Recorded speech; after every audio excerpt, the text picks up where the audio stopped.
Russia and the United States are set to hold talks in January in a bid to negotiate on nuclear arms control and mounting tensions over Ukraine.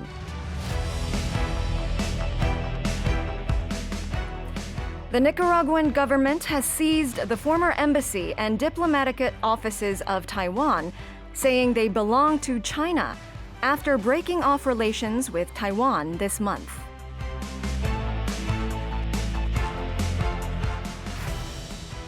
France has narrowed the delay for a third booster shot to 3 months from 4 in response to the rapid spread of Omicron.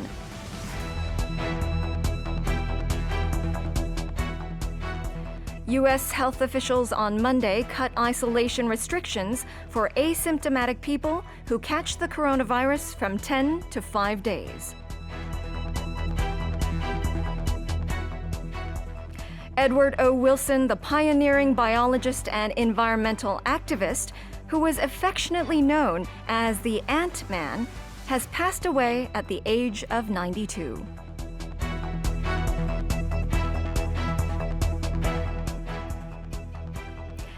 Okay, that was today's morning headlines. 다시 한번 인사드릴게요. 안녕하세요. 최수진의 모닝 스페셜, 월요일의 뉴스캐스터로 함께하고 있는 조주연입니다. All right, then let's take a closer look at today's headlines one by one. Russia and the United States are set to hold talks in January in a bid to negotiate on nuclear arms control and mounting tensions over Ukraine. 러시아와 미국이 내년 1월 핵무기 통제 논의와 우크라이나를 둘러싼 긴장을 조절하기 위한 협상을 가질 예정입니다. On nuclear arms control and mounting tensions over Ukraine 이런 표현이 사용이 됐습니다. Arms control이라고 하면 보통은 firearms라고 했을 경우 무기를 뜻합니다. 하지만 그 전에는 총이나 우리가 알고 있는 대포 등이었다면 nuclear arms라고 할 경우 핵무기겠죠. arms 그냥 팔 할 때 ARMS 이렇게 arms라고 활용을 하시면 되고요.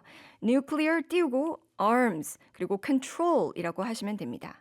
그리고 어제도 그런 기사를 다뤘었는데 블라디미르 푸틴 대통령이 군사적인 대응을 할 수도 있다라는 얘기를 했었는데 이게 바로 우크라이나와 관련된 둘러싼 긴장에 대해서 앞으로 논의를 할 예정이라는 얘기였습니다.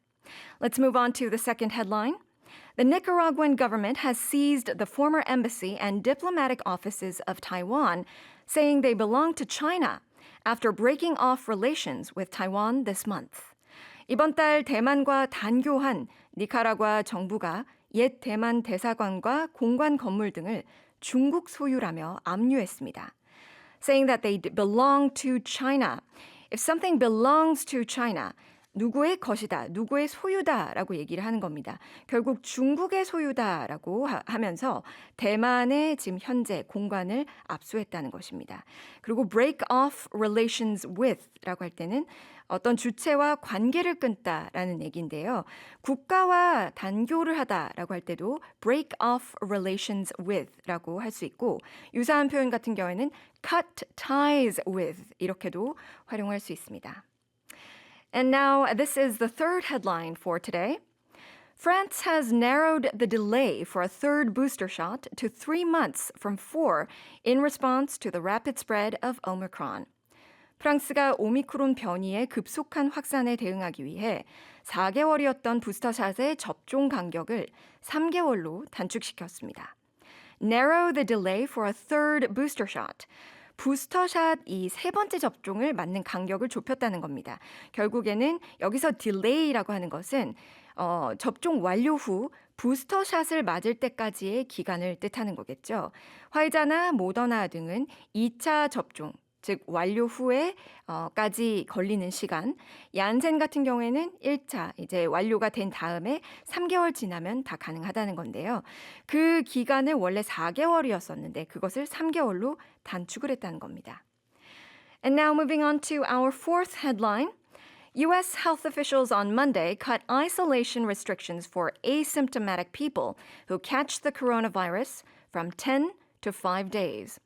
미국 보건당국이 코로나 바이러스 무증상 감염자의 격리 기간을 기존 10일에서 5일로 줄였습니다.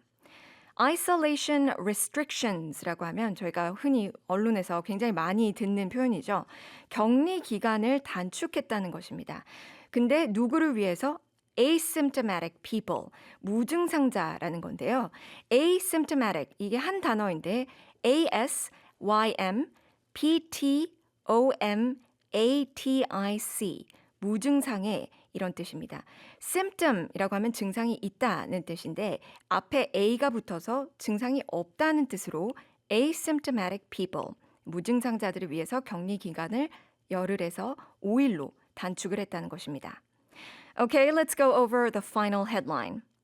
Edward O. Wilson, the pioneering biologist and environmental activist, who was affectionately known as the Ant-Man, has passed away at the age of 92. 개미인간, the Ant-Man으로 알려진 선구적 생물학자이자 환경운동가 에드워드 윌슨이 92세를 일기로 세상을 떠났습니다. Pioneering biologist, environmental activist, 선구자적인 생물학자이자 환경운동가였죠. 그리고 여기서는 affectionately known 이렇게 표현을 사용했습니다.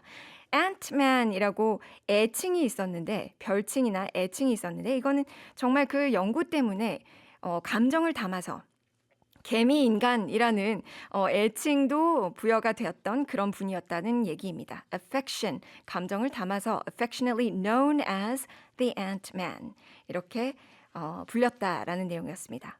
Well, those have been today's morning special headlines.